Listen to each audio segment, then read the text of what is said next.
my students, I'm Ellie, and today we're going to be talking about sororities and fraternities.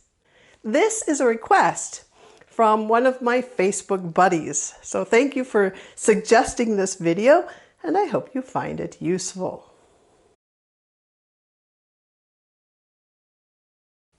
What do you have to do to become a sorority sister or a fraternity brother?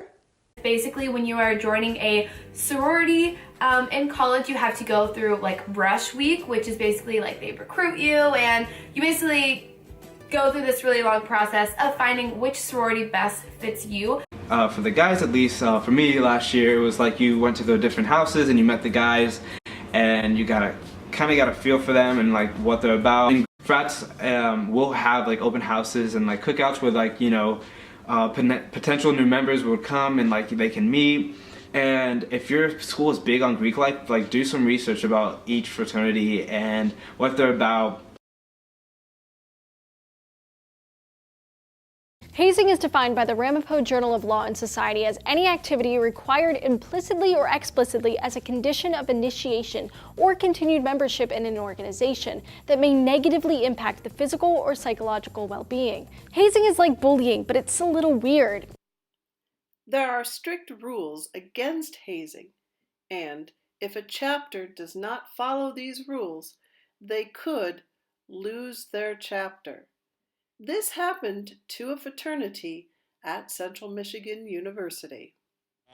The university says it booted the fraternity for a number of reasons, including complaints of sexual misconduct and hazing. This isn't the first time the university has taken a tough stance with student organizations. Once again, the university says it had to shut down the fraternity because it has a safety first policy.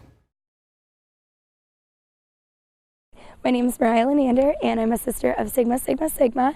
I joined my sorority 2 years ago in the fall, and we go through formal recruitment. So if you are a woman that wants to be a part of Greek life and you want to see all of the chapters that we have on this campus, then you go through a 5-day period where you get to meet every sister in every chapter, and it's a really long process, but you get to know where you fit well and who you can get along with and how you're compatible within the groups. Every chapter on this campus has a different philanthropy. My personal philanthropy for my sorority is Sigma Serves Children, and what that is if a young girl or whomever is going through, if they have cancer and they're going through chemotherapy, and if they're losing their hair, we provide the funds to give them dolls to work through their emotions without any hair. That's something that we do, and how we raise money for that is we have an annual barbecue, a teddy bear drive. We do this thing that we just started this semester called Fourth Meal, and we open up our house from 11 p.m. until 3 o'clock in the morning and let people come in and get like fourth meal, like all sorts of walking tacos and pizza rolls and fun little things like that.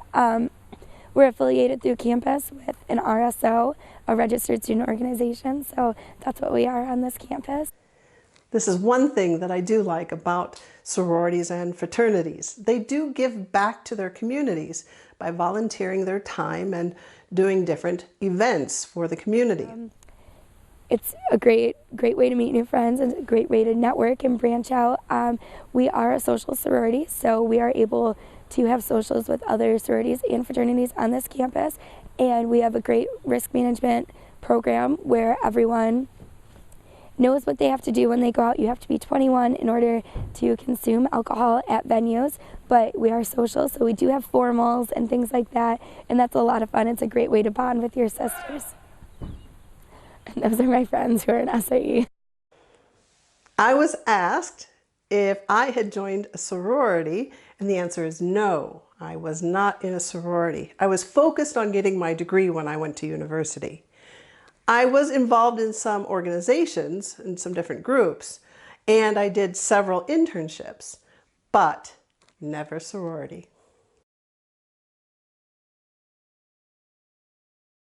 So if I'm going to talk about my fraternity parties, I got to put my sunglasses on here. See, I'm the DJ for my fraternity, and every once in a while we like to get together with some friends and have a good time. Our parties usually go until about 2 a.m. It's a good fun time, play music, throw some lighting effects on, and have a great time, eat some junk food, Doritos, you know, the works. And then after a long night of doing all that, we wake up the next day and get right back to work. I was asked if I ever went to one of these sorority or fraternity parties, and the answer is no. I did attend a few parties, but they weren't with a sorority or a fraternity group.